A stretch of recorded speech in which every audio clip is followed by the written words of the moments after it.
Guys, il y a de quoi dire dans cette vidéo. Tout d'abord, rendons hommage à Sir Bobby Charlton, un joueur fabuleux, un joueur qui a laissé son empreinte, un joueur qui a été ballon d'or chez nous, un joueur qui a survécu à Munich, un joueur qui était encore top scorer et de la sélection anglaise et de Manchester United il y a encore quelques années avant que Wayne Rooney le détrône en sélection et en club. Un joueur remarquable, un joueur que j'aurais aimé voir en temps réel. Malheureusement, ce ne fut pas le cas. Mais j'ai regardé beaucoup de vidéos à son sujet. Je sais qu'il marquait des coups francs. Je sais qu'il avait le sens de déplacement. Je sais que c'était un leader. Honnêtement, le genre de joueur qu'on aime voir à Manchester United. Big up à toi. Refermons la parenthèse et nous allons essayer, comme à l'accoutumée, de décortiquer le match de façon la plus objective possible, comme d'habitude. Alors, par où commencer?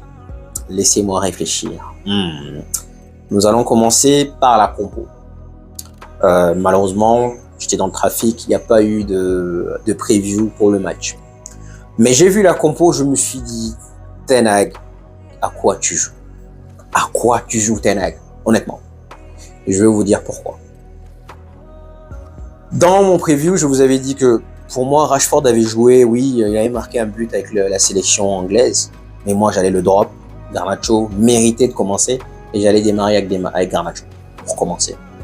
Ensuite, nous avons eu le débat Bruno Fernandes. Je vous ai dit que oui, j'ai pas regardé les matchs, mais apparemment, il a été sensationnel avec, je précise, je cite, l'équipe du Portugal.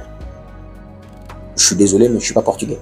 Moi, je veux le voir être sensationnel, brillantissime avec Manchester United. 2. Et numéro 3, Sir McTominay. J'ai reçu je ne sais combien de messages pendant ces 2 semaines en nous disant « Tu as vu McTominay, tu as vu ». Guys, à la fin de la vidéo, j'avais célébré les buts de McTominay, mais à la fin, lors de mon review, je vous ai dit « Il demeure un tocard ». Chaque fois que McTominay va commencer pour Manchester United, j'aurai la même réaction. Dans le milieu, surtout être titulaire pour Manchester United au milieu de terrain, j'aurai la même réaction parce que pour moi, ce n'est pas ces 2 buts qui vont gommer le travail que j'ai vu de McTominay pendant 4 ans. Pour moi, ça reste un tocard. Alors j'ai vu 3, non, sincèrement, ça m'a un peu agacé. Bref, le match commence. Alors, déjà, avant de rentrer dans le vif du sujet sur le match, là, nous sommes en terminale, d'accord? On va essayer d'apporter un peu de poids dans notre argumentation. Nous sommes en terminale et nous sommes, faut le dire, nuls. Donc, on va à l'école, on a 2, 3 de moyenne partout. Maintenant, il arrive, une fois tous les 10 ans, on arrive à avoir un petit 10 ou un petit 11 sur 20. On est content. Et ça, malheureusement, ça donne de l'espoir aux parents.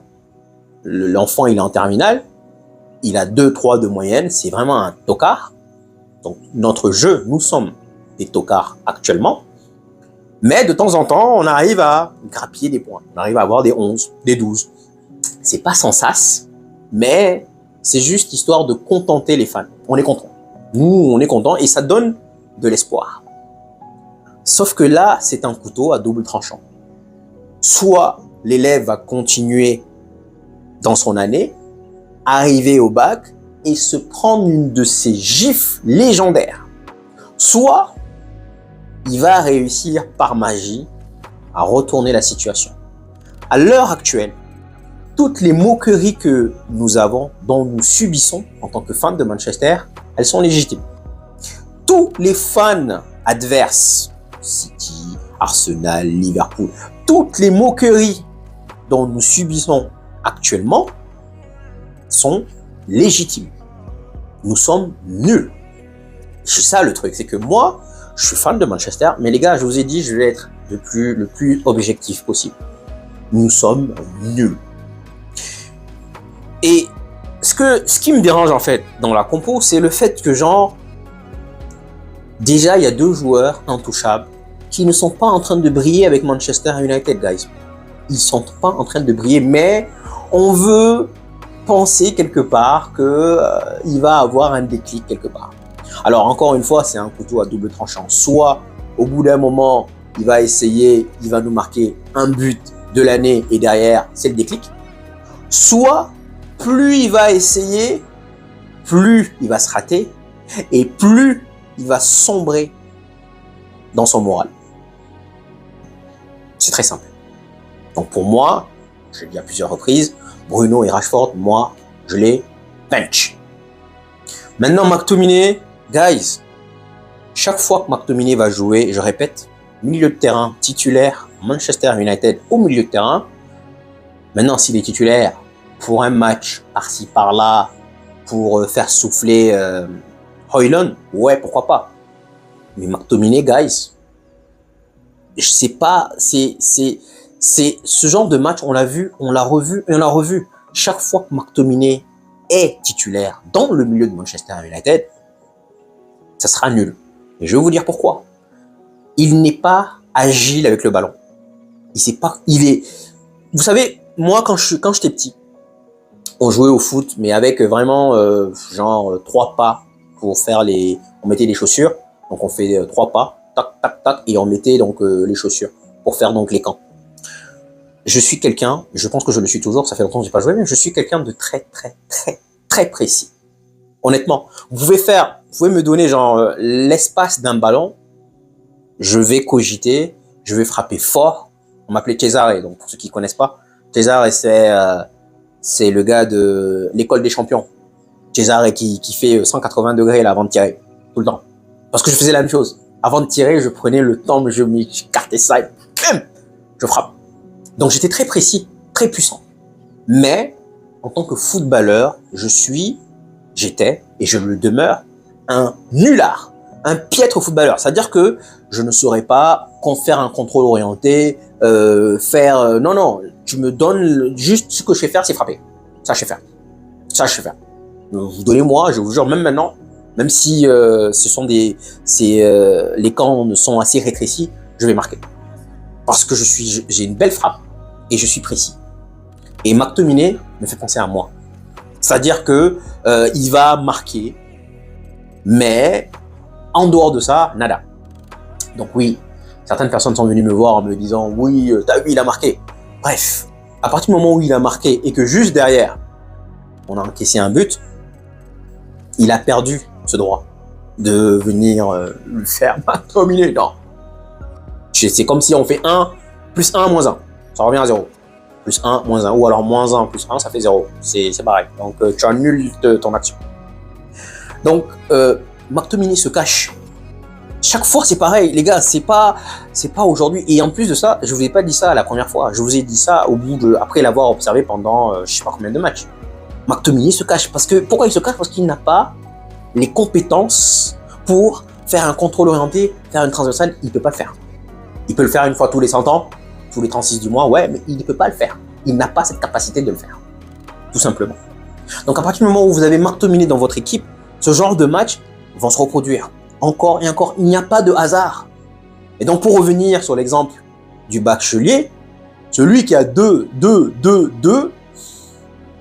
il peut avoir 1%, 2%, 3%, 4%, 5% maximum d'avoir son baccalauréat. Mais dans 95% des cas, il va se prendre une tôle. À l'heure actuelle, le jeu que l'on produit, il n'y a rien dedans. Je pensais qu'on allait avoir un petit tremplin. Mais guys, moi, je considère que c'est du trading. Je fais du trading. C'est-à-dire que je donne de mon temps pour avoir quelque chose en retour. Et avant, quand Manchester United jouait, qui que tu sois, tu ne me vois pas. Quand Manchester United jouait, c'était ma priorité. Manchester United. Et ces 2 heures-là, j'allais les savourer. Mais là, honnêtement, je suis désolé. C'est pas bon. Donc peut-être que ça vous fait mal à entendre, mais j'ai pas envie de vous dire ça. Il y en a plein qui me caractérisent comme un gars pessimiste. Non. Moi, je suis réaliste, encore une fois. C'est pas parce que c'est Manchester United que je ne vais pas dire la vérité. C'est pas parce que c'est la femme de ma vie que je vais pas lui dire la vérité. C'est pas parce que je dis les choses. Justement, j'ai pas envie de me voiler la face. Donc le match en lui-même, les gars, je suis désolé, peut-être que certains d'entre vous vont se contenter de la victoire, mais moi, je me dis, j'ai hâte de voir le match de City, parce que là, c'est qui tout double. Maintenant, il y a un point à souligner quand même. Il y a 2 points à souligner d'ailleurs. 2 points. Le premier point, c'est le fait qu'à chaque fois qu'il y a un événement, on est nul. On joue très mal. Et je vais vous donner 2-3 exemples que j'ai en tête là actuellement. Le premier, c'est en 2008. En 2008, je sais pas quel événement il y avait. Il y avait un événement en 2008 où on jouait Manchester City. On était quasiment en train de survoler la PL et on jouait Manchester City cette année-là et on a perdu 1-0. Mais j'ai oublié l'événement qui s'est passé. En tout cas, je vais vous donner un deuxième, c'est en 2011, lors de l'anniversaire de Ferguson. On accueillait Newcastle ou je sais plus qui. On perd 3-2 à Old Domicile à Old Trafford.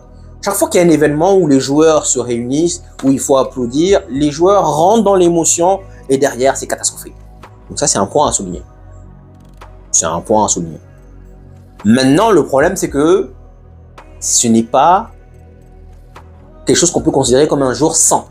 C'est quelque chose qui arrive régulièrement parce que depuis le début de la saison, guys, les 5 victoires que l'on a actuellement, Wolverhampton, Nottingham Forest, on a gagné Burnley, on a gagné Brentford et on a gagné donc aujourd'hui, hier, ça dépend du moment où vous regardez la vidéo, et on a gagné aujourd'hui donc le nom m'échappe, je sais plus c'était qui. J'ai un trou de mémoire, guys. Bref, vous avez compris, on a gagné aujourd'hui. Donc, à partir de cet instant, Sheffield, dernier, c'est grave. Maintenant, il y a un deuxième point aussi. C'est quoi le deuxième point? C'est que Manchester United aussi a tendance à se mettre au diapason de l'équipe adverse. C'est-à-dire que ils se disent, c'est une équipe de merde, elle est 20e, on va se mettre au niveau. Parce que mine de rien, le match d'Arsenal, on le perd 3-1, mais pour moi, le match d'Arsenal, c'était une défaite, mais c'était un meilleur match que lors de nos victoires, lors de nos 5 victoires. Donc, psychologiquement, ça, c'est un point à souligner également, que Manchester United se met vraiment au niveau de l'équipe adverse. Si l'équipe adverse est 20 et 40e, ben, on va jouer au 39e. On va essayer, donc, juste passer la barre en son hauteur. Donc, ça, ce sont des points à souligner. Maintenant, j'ai hâte de voir le match de City parce que est-ce qu'on va continuer à jouer comme ça et donc on va se faire slap? Il faut se dire les choses. Ou alors, on va essayer de changer des choses. Et on va se mettre au niveau et puis battre City. Franchement, la semaine prochaine, elle sera très importante, vraiment cruciale. D'abord, il y a déjà le match contre Copenhague. S'il y a ne serait-ce qu'un match nul, on est dehors. Ciao. Oublions United, en Ligue des Champions en tout cas. Donc ça, c'était le cas McTominay. Ensuite, je vais prendre le cas Rashford.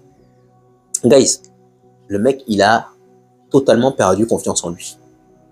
Il est aux abonnés absents. C'est-à-dire qu'en fait, il y a quelque temps, le mec n'était pas en confiance, mais allait histoire de se prendre pour Mark Landers ou Cesare, frapper et penser que la balle va les ramener, va les propulser dans les filets. Ça, on l'a critiqué par rapport à ça. Visiblement, c'est bien parce qu'il a entendu nos critiques. Là, il le fait plus. Là, il est devenu beaucoup plus moins individualiste. Mais maintenant, le problème, c'est qu'il ne prend plus de décision pour marquer. Il ne tire plus. Il essaye tout le temps de lever la tête. Oui. Il faut trouver un équilibre, mon cher Rashford. Un équilibre. Et l'entrée de Garnacho nous a fait énormément de bien. Franchement, désolé, mais pour moi, Garnacho mériterait de commencer actuellement. Désolé du terme. Rashford, là, actuellement, c'est mauvais. Et ce que j'ai envie de vous dire, c'est que si aujourd'hui, vous venez d'être supporter de Manchester United maintenant, c'est-à-dire que vous n'avez pas vu ce qui s'est passé l'année dernière, vous venez d'être supporter de Manchester United now, depuis septembre, vous regardez Rashford, il n'y en a aucun qui va venir me dire c'est mon joueur préféré. C'est impossible. Parce qu'il ne fait rien. Il ne fait rien. Désolé. Il a eu sa dose. Bruno Fernandes.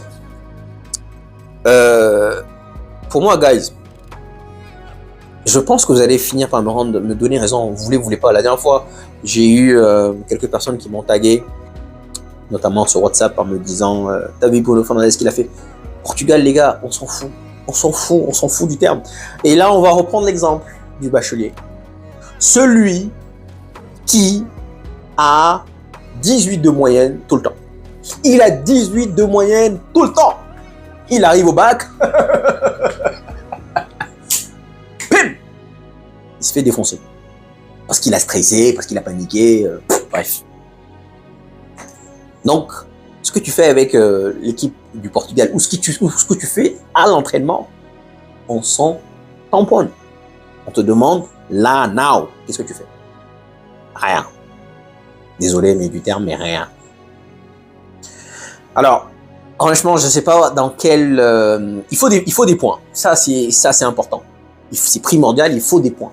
Quand ça ne va pas, il faut des points. Parce que là, mine de rien, Tottenham n'a pas encore joué, mais à l'heure actuelle, nous sommes à 6 points malgré notre début de saison catastrophique. Nous sommes à 6 points du leader. Incroyable. Quelqu'un va me dire, on est encore dans la course au titre. C'est possible. Je ne dis pas que c'est mort, mais c'est possible. Mais ça va dépendre de quel côté on va pencher sur la balance. Parce que là, le jeu, il est trop statique, il est trop immobile. Pour moi, Ten Hag n'arrive plus à faire passer son message. Il y a une rumeur qui dit que Van der Gaag, donc son adjoint, va aller à l'Ajax. Pour moi, qu'il parte. Qu'il parte. Ça, c'était la force de Ferguson de recycler, de repartir à zéro et de retourner avec un nouveau coach adjoint. Et je pense que notre meilleure période était sous 2006-2009. Ouais. Où on avait, son nom m'échappe, l'Iranien, la coach de l'Iran actuellement. Kerez, un truc comme ça, qui était adjoint. Et c'est pour ça que le jeu était flamboyant. Pour moi, Ten Hag peut être l'homme de la situation, mais il faut quelque chose. Il faut soit qu'il se remette en question, soit qu'il change de manager adjoint. Il faut du renouveau. Parce que là, on va dans un mur. On va dans un mur. Et je vous le dis maintenant. On peut continuer à espérer, donc comme les parents, l'enfant nous amène un 10 ou un 11, on est content, on se dit, bon ben, il y a de l'espoir, parce que nous sommes des fans. C'est ça le problème, nous sommes des fans. Et donc, pendant 2 semaines, on trouve des excuses. On dit, mais si, mais et si, et si. Mais la réalité est que nous sommes nazes. Nous sommes nuls. Et que, je répète, toutes les remarques négatives que nous avons actuellement auprès des fans d'Arsenal, de Chelsea, les gars, si vous regardez cette vidéo, vous avez raison. Moi, je vous donne raison. Il n'y a rien à dire. Je ne vais pas venir vous dire, ouais, non, vous avez raison. Nous sommes nuls. Mais, nous sommes nuls et nous sommes à 6 points du leader. Donc, peut-être que ça peut avoir un déclic et là, la machine va commencer à prendre. Il faut des points. Donc ça, c'est la bonne nouvelle. Ça, c'est la bonne nouvelle. Alors, nous allons commencer donc à décortiquer les joueurs. Tout d'abord, je dirais un bon big up à Onana, sincèrement. Et je vous ai dit dans le preview que je pense, bon, j'avais dit cette année, il ne faut pas trop compter, mais je pense qu'il va devenir un bon gardien. Ça, je le pense vraiment. Je pense que il faut regarder, il y a un truc qu'il faut regarder, c'est le regard. Le regard. Et je vous donne un exemple, comme McTominay rentre il y a 2 semaines, il y a un regard de tueur, il y a l'œil du tigre là, il y a l'œil, il y a je vais y réussir. Ce regard-là, essayez de le voir même dans votre famille. Il y a le regard de genre ce soir, aujourd'hui, je suis invincible. C'est le même regard que vous voyez quand, à l'époque, quand l'équipe de Manchester United était dans le tunnel et ils étaient là en train de regarder. Droit devant eux. C'est-à-dire, écoutez, les gars, on va vous défoncer aujourd'hui.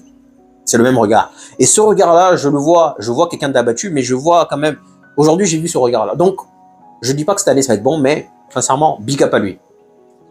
On critique quand il faut critiquer, encore une fois. Mais quand il faut souligner, on va souligner. Et je souligne, et j'applaudis Onana pour ce match. Dalot, but magnifique. But, honnêtement, waouh. Et le pire, c'est quand il marque, la sensation, même sa célébration, on va la faire. Tout de suite. On le voit faire. Et là, il arrive. Tout de suite. Avant qu'il arrive, moi aussi, je l'ai imité, j'ai fait ça. C'est ça quand même le football. Tu t'ennuies pendant 90 minutes, mais tu prends du plaisir quand ton équipe gagne. On savoure. Donc, magnifique but. Puis même défensivement, je trouve qu'il est solide. Evans, franchement, guys, on prend un penalty, mais niveau Evans, Maguire, j'ai dit, c'est ce qui est bien les gars, vous voyez, je reviens sur mes dires, sur mes propos. J'ai dit que Maguire et Evans, c'était les Tinky Winky et Dipsy. Maintenant, ils ont été sensationnels lors de ce match. Ça ne veut pas dire que ça va enlever mon impression à leur égard, mais ils ont été sensationnels sur ce match, honnêtement. En même temps, je vais vous dire pourquoi, rapidement. Simplement parce que c'était un match lent. Quand c'est un match lent, bah, tranquille. Mais quand c'est un match rapide, donc comme City qui font des passes tac-tac ou Barcelone ou qui font ta-ta-ta-ta-ta-ta-ta-ta, là, Maguire, il se perd, il panique, carton jaune, et puis voilà, ciao. C'est un match qui allait à 2 à l'heure. Donc, parce qu'il va aller à 2 à l'heure, nos problèmes.